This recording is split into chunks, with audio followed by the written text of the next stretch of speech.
दुखी क्यों हो रही हैं? उनकी तो आदत है बातें फेंकने की, क्या पता वो झूठ बोल रही हैं। नहीं बेटा, वो झूठ नहीं बोल रही, उसकी खुशी देखी है। और वो इतनी कंजूस औरत है कि 1 रुपए की टॉफी ना दे किसी को। अगर मिठाई बांट रही है तो सच है, काश कि मेरी बेटी भी मेरा सपना पूरा कर पाती और मेरे लिए 1000 एकड़ का एक घर खरीद पाती। पर कुछ दिनों से तो इसका पढ़ाई पर मन ही नहीं लग रहा। पता नहीं इसे 5000 की नौकरी करने में क्या खुशी नजर आ रही है। अगर आज मेरा बेटा होता तो वो भी मेरे लिए 1000 एकड़ का घर खरीदता। दुखी अर्चना इतना बोलकर काम करने के लिए बाहर चली जाती है। अपनी माँ की बातें सुनकर अंजलि उदास हो जाती है और शीतल अपनी बहन से कहती है, दीदी तुम क्यों कुछ दिनों से पढ़ाई नहीं कर रही? तुमने तो एक एग्जाम क्लियर भी कर लिया, बस एक एग्जाम और इंटरव्यू रहता है। शीतल देख रही हो ना तुम, हम कितने गरीब हैं। माँ कभी अपने गहने बेचती है तो कभी लोगों से उधार मांगती है। हमारे पास जो थोड़ी बहुत जमीन थी माँ ने वो भी मेरी पढ़ाई के लिए बेच दी। अगर मेरी गवर्नमेंट जॉब नहीं लगी, मैं कलेक्टर नहीं बनी तो माँ का दिल टूट जाएगा। इससे तो अच्छा है ना कि मैं कोई प्राइवेट नौकरी करके तुम्हें पढ़ाऊं और तुम माँ के सपने पूरे करो। पर दीदी, पार्वती आंटी की खुशखबरी सुनकर माँ बहुत दुखी हैं। अब माँ को भी ये लगता है कि बेटियां कुछ नहीं कर सकती।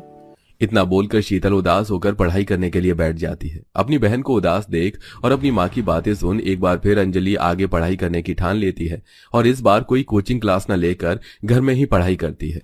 शाम को जब अर्चना घर आती है तो अपनी दोनों बेटियों को पढ़ाई करता देख बहुत खुश होती है। ये मैं क्या देख रही हूँ, तुम दोनों बहन पढ़ाई कर रही हो। अंजलि, तेरे सर से प्राइवेट नौकरी का भूत उतर गया क्या? हाँ माँ, क्योंकि अब आपकी बेटी आपके लिए 1000 एकड़ का घर खरीदेगी जैसे रमेश ने खरीदा है, और मैं ये दिखा दूंगी कि बेटियां भी माँ बाप के सपने पूरे करती हैं। और आपने मेरे पीछे बहुत पैसे बर्बाद करे हैं, अब समय आ गया है कि मैं कुछ बनकर दिखाऊं। और माँ, मुझे कोचिंग क्लास नहीं लेनी है, मैं सेल्फ स्टडी कर लूंगी। अंजलि की बातें सुनकर अर्चना बहुत खुश होती है। अब इसी तरह कुछ दिन बीत जाते हैं और अंजलि अपने दोस्तों से तो कभी एक दिन के लिए उधार किताब मांगकर घर में लाकर पढ़ाई करती है, नोट्स बनाती है, और कभी लाइट चली जाती है तो वो रात को घर में मोमबत्ती की लाइट के नीचे बैठकर पढ़ाई करती है। ऐसे ही एक दिन जब लाइट का बिल न भरने की वजह से उनकी लाइट कट जाती है तो वो बाहर खंबे की लाइट के नीचे बैठकर पढ़ती है। ओफो, 3 दिन बाद मेरा एग्जाम है और अभी मैंने कुछ चीजों को सही से नहीं पढ़ा। कहीं ऐसा ना हो कि मैं इस एग्जाम में रह जाऊं। हे भगवान, अब तेरा ही सहारा है। अंजलि सारी रात खंबे के नीचे घर के बाहर बैठकर पढ़ाई करती है। इसी तरह 3 दिन बीत जाते हैं और जिस दिन अंजलि एग्जाम देने के लिए घर से निकलती है, रमेश उसे देखकर हंसने लगता है। अरे कोई फायदा नहीं है इतना पढ़ाई करने का। तेरी माँ तेरे पीछे अपना सब कुछ बेच चुकी है। अगर तू इस साल नौकरी नहीं हासिल कर पाई तो तुझे भी अपनी माँ की तरह लोगों के घर में जाकर झूठे बर्तन धोने पड़ेंगे। मुझे देख, बिना पढ़ाई करे मैं भी अपनी माँ को 1000 एकड़ का घर दे पाया। जानती है कैसे? क्योंकि मैं बेटा हूँ और तू बेटी। रमेश, ये तुम्हारी गलतफहमी है और सही कहा तुमने। मैं सोचती हूँ तुम जैसे निकम्मे ने आखिर 1000 एकड़ का घर अपनी माँ को कैसे खरीद के दे दिया। पर चिंता मत करो, जब मैं इस गांव की कलेक्टर बनूंगी तो सबसे पहले तुम्हारी ही पोल खोलूंगी।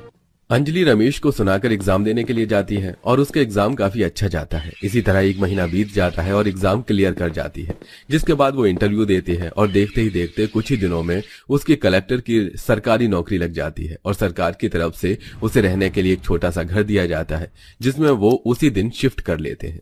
मुझे तो यकीन ही नहीं हो रहा, मेरी बेटी इस गांव की कलेक्टर बन गई है और हमें सरकार की तरफ से रहने के लिए घर भी मिला है। माँ, अब तो आप भी मानती हैं ना कि बेटियां भी अपने माँ बाप के सपने को पूरा कर सकती हैं। और अभी ये तो शुरुआत है, देखना बहुत जल्दी मैं भी आपके लिए 1000 एकड़ का घर भी खरीद लूंगी। हम ज्यादा दिन इस सरकारी घर में नहीं रहेंगे, वो दिन ज्यादा दूर नहीं जब हम अपने 1000 एकड़ के घर में रहेंगे। हाँ माँ, शीतल बिल्कुल सही कह रही है, इसलिए इस घर की आदत मत डालना। अच्छा, मैं अभी सरपंच जी से बात करके आती हूँ, मैंने एक जगह घर देखा है, 1000 एकड़ का है। इतना बोलकर अंजलि सरपंच के पास जाती है और उससे 1000 बीघा घर की बात करती है। अरे अंजलि बिटिया, तुमने तो हमारा और हमारे पूरे गांव का नाम रोशन कर दिया है। हर कोई तुम्हें अपना 1000 एकड़ का घर बेचना चाहता है, पर मैं तो यही चाहता हूँ कि तुम इसी गांव में घर खरीदो।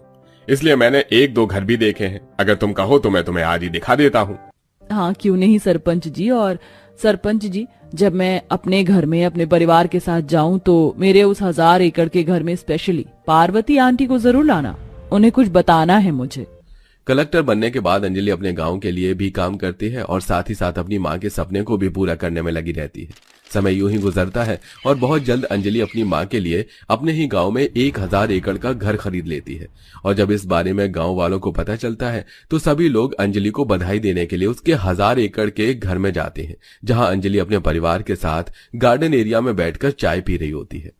अरे बिटिया, सरकार ने तो तुम्हें रहने के लिए घर दिया था, फिर भी तुमने अपनी माँ के लिए 1000 एकड़ का घर खरीदा। काश कि तुम्हारी जैसी बेटी भगवान मुझे भी देता।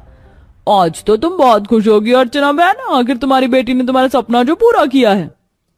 खुश तो मेरी माँ बहुत है आंटी जी, पर शायद मेरी बात सुनकर आप दुखी हो जाए। मैंने सुना है कि आपने शहर में बहुत महंगी जमीन खरीदी थी अपने बेटे के नाम पर, और आपके बेटे ने आपकी वही शहर की जमीन को बेचकर आपके लिए गांव में 1000 एकड़ का घर खरीदा और वो आपको दे दिया ताकि आप अपने बेटे के साथ हमेशा खुश रहें। अगर आपको लगे कि मैं झूठ बोल रही हूँ तो शहर में पता कर लेना, अब आपका घर किसी और के नाम है। वैसे आप सब मुझे यहाँ आशीर्वाद देने के लिए आए हैं, इसलिए चलिए एक बार मैं आप सबको अपना घर भी घुमा देती हूँ। हाँ, आप सब भी देख लीजिए हमारा 1000 एकड़ का घर। बहुत बड़ा घर है, अभी हमने ही घर नहीं घूमा पूरा, और मुझे तो डर लगता है कि कहीं मैं अपने 1000 एकड़ के घर में खो ना जाऊं। इतना बोलकर शीतल, अंजलि और अर्चना गांव वालों को अपने 1000 एकड़ का घर घुमाती है, पर यह सब देखकर पार्वती बहुत जलती है और मुंह बनाकर वहां से चली जाती है। तो वहीं गांव वाले 1000 एकड़ में फैला आलीशान घर देखकर बहुत खुश होते हैं। अरे मोरी मैया, इतना बड़ा कमरा! तेरा कमरा तो हमारे पूरे घर से भी ज्यादा बड़ा है। आंटी जी, ये तो बस एक कमरा है, चलो मैं आपको रसोई भी दिखाती हूँ। इस तरह शीतल कमरे के बाद गांव वालों को रसोई दिखाती है, जिसके बाद आगे चलकर उन्हें बड़ा सा लिविंग रूम भी दिखाती है, जिसके पीछे सोफे पर बैठकर सब उछलते हैं। फिर बड़ी सी छत और लास्ट में गार्डन का टूर देती है। इस तरह एक एक करके सारी जगह वो सबको घुमाती है और सभी गांव वालों के जाने के बाद शीतल अपनी बहन से कहती है, माँ दीदी, हमारा ये घर 1000 एकड़ में फैला है। मुझे तो समझ नहीं आ रहा, मैं इतने बड़े घर की सफाई कैसे करूंगी। माँ तो हमेशा बीमार रहती है, अब मैं अकेले कैसे संभालूंगी 1000 एकड़ का घर। तू डर क्यों रही है बहन, तुझे सफाई करने की जरूरत नहीं है। मैं हमारे इस 1000 एकड़ घर के लिए नौकर रख रही हूँ और माँ के लिए केयर टेकर। अब माँ, तुम्हें कहीं काम करने की कोई जरूरत नहीं है, अब तुम्हारी बेटी है, तुम बस अपने इस 1000 एकड़ के घर में आराम से रहना। फिर तो ठीक है, अब तो मैं जा रही हूँ अपने कमरे में सोने। इस तरह एक गरीब बेटी अपनी माँ को 1000 एकड़ का घर देकर उसका सपना पूरा करती है और पूरे गांव में अपना और अपने परिवार का नाम रोशन करती है। सदा सुहागन रहे बहू, आज से और अभी से तू इसको अपना घर ही समझ बहू। जी माँ जी, शक्ल देखी है इसकी, किसी गवार से कम नहीं लगती, और माँ जी ने आते ही पूरा घर उसके नाम करने की सोच ली। ऐसा तो मैं कभी होने नहीं दूंगी। अगले दिन सुबह ममता की पहली रसोई होती है, जिसमें वो अपने ससुराल वालों के लिए खाना बना रही होती है। कुछ देर बाद ममता खाना को डाइनिंग टेबल पर लगाती है। पूरा परिवार बैठकर खाना खा रहा होता है। वाह ममता, ठंड में ये आलू के पराठे और ये पुदीने की चटनी खाकर तो मजा ही आ गया। बहुत ही स्वादिष्ट खाना बनाया है तुमने। माँ जी, ये तो कुछ भी नहीं है। अगर यही आलू की खेती मैंने खुद की होती और ये पुदीने और ये टमाटर प्याज अगर मैंने उगाए हुए होते, तब तो आपको खाने का स्वाद 2 गुना मिलता माँ जी। तभी ममता की जेठानी तनु वहां पर आती है। इस गवार ने अपने हाथों से मेरे लिए तो खाना नहीं बनाया, क्योंकि मैं इसके हाथ से खाना नहीं खाने वाली। मैंने अपने लिए खाना बाहर से ऑर्डर किया है। ये कैसी बातें कर रही हो बहू ममता से तुम? तुम्हारे पास जरा भी तरीका नहीं है बात करने का क्या? और उसने खाना ही बनाया है, जहर नहीं, हम सब भी तो खा रहे हैं ना। जिस तरीके से ये गवार रहती है, ये खाना किसी जहर से कम नहीं है माँ जी, आप लोग ही खाइए। कुछ देर बाद तनु अपने कमरे में जाती है और बाहर से मंगाए हुए पिज्जा बर्गर को खाते हुए कहती है, इस गवार के आए हुए अभी 2 दिन नहीं हुए हैं ठीक से, और माँ जी भी इस गवार की बोली बोलने लगी। अगले दिन सुबह ममता अपने घर की छत पर, जहाँ ठंडी ठंडी हवाएं चल रही होती हैं, पूरी जगह मिट्टी को फैलाए हुए पौधे लगा रही होती है। डिफरानी जी, ये क्या गवारबंदी कर रही हो आप? पूरी छत पर ये मिट्टी क्यों फैला रखी है? माँ जी को ताजी और हरी भरी सब्जियाँ खानी पसंद है, इसलिए मैं अपने हाथों से सब्जियाँ उगा रही हूँ माँ जी के लिए। ममता की बात सुनकर तनु तिलमिलाते हुए अपनी सास के कमरे में आती है और अपनी सास से कहती है, माँ जी, ये सब क्या है? आपने उस गवार को घर की छत पर पौधे लगाने को कहा है, और आप जानती हैं कि इन चीजों से हमारे घर की प्रॉपर्टी कितनी डैमेज हो जाएगी। अरे बहू, सब्जी ही तो उगा रही है, अगर हम ताजी सब्जियां खाएंगे तो उससे तो हमारी सेहत अच्छी होगी ना। तू जो बाहर का अंट शंट खाती है, उससे तो अच्छा है कि हम घर में उगी हुई ताजी हरी भरी सब्जियां खाएं। अगर इस तरीके से माँ उस गवार ममता की बात में आने लगी तो धीरे धीरे करके पूरी प्रॉपर्टी ही दे देंगी उनको खेती करने के लिए, और वो गवार पूरी प्रॉपर्टी के अंदर हरी भरी ताजी सब्जियां ही उगाने लगेगी। अपने सास सुधा की बातें सुनकर तनु को बहुत गुस्सा आता है। तभी रात में जब उसका पति अविनाश घर आता है तो वो अपने पति के कान भरना शुरू कर देती है। तुम चिंता क्यों करती हो तनु? सारी प्रॉपर्टीज के पेपर मेरे पास ही रहते हैं, क्योंकि मेरा छोटा भाई चेतन वो तो पढ़ा लिखा नहीं है। अब देखो तुम मैं क्या करता हूँ। सभी लोग डाइनिंग टेबल पर खाना खा रहे होते हैं। तभी अविनाश अलमारी से प्रॉपर्टी के पेपर निकाल कर लेकर आता है और अपनी माँ के हाथों में देते हुए कहता है, माँ ये कुछ पेपर है, इन पर हस्ताक्षर कर दीजिए। आगे के बिजनेस के लिए कुछ डॉक्यूमेंट सबमिट करने हैं, तो उसमें आपके हस्ताक्षर चाहिए। सुधा अपने बेटे अविनाश की चालाकियों से अनजान थी और वो उसके कहने पर उन प्रॉपर्टी के पेपर पर हस्ताक्षर कर देती है। तभी तनु प्रॉपर्टी के पेपर को झट से अपने हाथ में लेती है और कहती है, बहुत हो गया माँ जी आपका गवार बहू के साथ मेल मिलाप। अब अपना बोरिया बिसर लीजिए और अब इस घर से अभी के अभी बाहर हो जाइए, क्योंकि आपने जाने अनजाने में इस प्रॉपर्टी के पेपर पर साइन कर दिया है, जिससे अब इस पूरी प्रॉपर्टी पर मेरे और मेरे पति का हक है, और मैं नहीं चाहूंगी कि आप और ये गवार ममता इस घर में अब एक सेकंड भी रहे। और अपनी चालाकियों से अविनाश और तनु अपने पूरे परिवार को रातों रात घर से बाहर कर देते हैं। पूरा परिवार ठंड से कांप रहा होता है। कुछ दूर चलते ही उन्हें कुछ लकड़ियां मिलती हैं, जिससे ममता और उसका पति मिलकर एक छोटी सी झोपड़ी तैयार करते हैं। चलो इन कुछ लकड़ियों से हमारी झोपड़ी तो बनकर तैयार हो गई, जिससे हमें ठंड से राहत भी मिलेगी। बस खाने का भी कुछ जुगाड़ हो जाता तो ठीक रहता। आप चिंता मत करिए चेतन जी, मुझे खेती बाड़ी और सब्जी उगानी आती है। इस जंगल में हमें कुछ तो उगाने लायक मिल ही जाएगा, जिससे हमारी खाने की समस्या भी खत्म हो जाएगी। मुझे जरा भी अंदाजा नहीं था कि मेरा बड़ा बेटा अविनाश हमारे साथ ऐसा करेगा। उसका जरा भी अपने बूढ़े माँ बाप पर दया नहीं आई। माँ आप चिंता क्यों करती हो? मैं और ममता आपके साथ है ना। जहां ममता अपने सास ससुर और पति के साथ झोपड़ी में रहकर तकलीफ काट रही थी, तो वहीं दूसरी तरफ उसकी जेठानी तनु अब पूरे प्रॉपर्टी पर राज कर रही थी।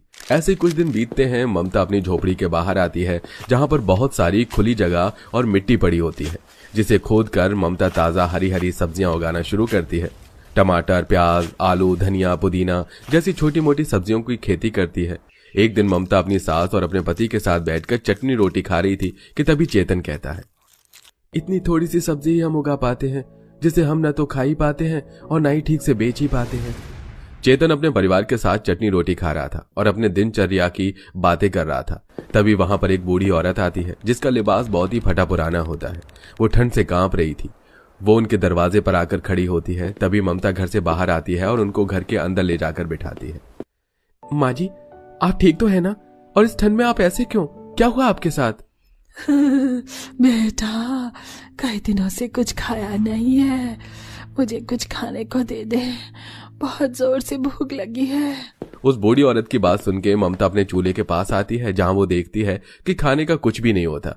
तभी ममता खेत में से जाकर अपनी लगाई हुई 2-4 सब्जियों को ही तोड़कर लेकर आती है और उनको बनाकर उस बूढ़ी औरत को खिलाती है, जिसे खाते हुए बूढ़ी औरत कहती है, बेटी खाना तो बहुत स्वादिष्ट था, ऐसा लग रहा था अभी हरी भरी ताजी सब्जियों को तोड़कर लाकर बनाया हो। हाँ आप सही समझ रही हैं, ये हमारे खुद के खेत की उगी हुई ताजी सब्जियां हैं, जिन्हें काटकर ममता ने आपके लिए खाना बनाया। इस कड़ाके की ठंड में बहू तूने मेरे लिए इतना किया, इतना कोई किसी के लिए नहीं करता है। मेरे पास तो कुछ है भी नहीं जिससे मैं तेरी मदद कर सकूं, पर रुक मैं तुझे कुछ देती हूँ। बूढ़ी औरत ममता के हाथ से हरी भरी ताजी सब्जियों को खाकर बहुत खुश होती है, जिसके बाद वो ममता के हाथ में कुछ सब्जी के सूखे बीजों को देती है। माँ जी बाहर बहुत ठंड हो रही है, आपने खाना खा लिया है, आज रात हमारी झोपड़ी में ही विश्राम कर लीजिए, सुबह होकर चले जाना। ममता के कहने पर बूढ़ी औरत वहीं पर आराम करती है और ममता उन बीजों को ले जाकर रात में ही मिट्टी के अंदर दबा देती है। कुछ देर बाद आकर वो सो जाती है। सुबह उठकर जब वो अपनी झोपड़ी से बाहर निकलती है तो वो देखती है कि उसके लगाई हुई बीजों में से हरी भरी ताजी सब्जियां उग चुकी हैं। अरे इन बीजों को तो मैंने रात में ही मिट्टी में अंदर दबाया था, इतने सालों से खेती कर रही हूँ, आज तक तो रातों रात कभी सब्जी उगी ही नहीं। अभी जाकर उन बूढ़ी अम्मा से पूछ कर आती हूँ। ममता भागते हुए झोपड़ी के अंदर आती है और उस बूढ़ी औरत से बात करना चाहती थी कि तभी, अरे वो बूढ़ी औरत कहाँ है? रात में तो यहीं विश्राम कर रही थी, कहाँ है वो? ममता सभी को लेकर उन सब्जियों के पास आती है। तभी चेतन कहता है, इसका मतलब वो साधारण बीज नहीं थे, चेतन के इतना कहते ही उन सब्जियों में से एक तेज रोशनी आती है और वो बोलते हुए कहती है, हाँ चेतन, तुम सही कह रहे हो। ये कोई साधारण सब्जी नहीं है, ये हरी भरी ताजा जादुई सब्जी है। दरअसल तुमने उस बूढ़ी औरत की मदद करी जिन्होंने तुम्हें ये जादुई बीज दिया। अब तुम इन बीजों से जितनी मर्जी हरी भरी ताजी सब्जियां उगा सकते हो। ये बीज तुम्हें हर दिन 2 गुना ज्यादा करके हरी भरी ताजी सब्जियां उगा कर देंगी। ममता अपनी जादुई हरी भरी सब्जियों को उगाना शुरू करती है और चेतन उन्हें मार्केट में बेचना शुरू करता है, जिससे उसकी अच्छी आमदनी होनी शुरू हो जाती है और वो खुद का अपना दुकान खोल लेते हैं, घर खरीद लेते हैं। वहीं दूसरी तरफ उनकी जेठानी तनु अस्पताल में एडमिट होती है और मदद मांगने के लिए अविनाश अपने भाई चेतन के पास आता है। चेतन भाई, माँ तनु की तबीयत बहुत ज्यादा खराब है, वो अस्पताल में एडमिट है और मेरे पास अब 1 भी रुपया नहीं है कि मैं उसके इलाज में लगा सकूं। उसका लिवर पूरी तरीके से डैमेज हो गया है। डॉक्टर ने लिवर ट्रांसप्लांट करने को कहा है। आप चिंता मत करो बड़े भैया, मैं और ममता मिलकर आप लोगों की जरूर मदद करेंगे। मालती के पास अब बहुत पैसा था, अच्छा घर था, अच्छा बिजनेस था, जिससे वो अपनी जेठानी का लिवर ट्रांसप्लांट करवाती है और उसकी जेठानी तनु कुछ महीनों बाद ठीक हो जाती है। बहू, तेरी जेठानी ने तेरे साथ बहुत ज्यादती की है, तूने फिर भी उसकी मदद की। माँ, जीवन में हमेशा हर किसी की मदद करनी चाहिए। पैसा, घर, कुछ भी आने के बाद इंसान के पास अहंकार नहीं आना चाहिए, क्योंकि अहंकार आपको एक ना एक दिन झुका ही देता है।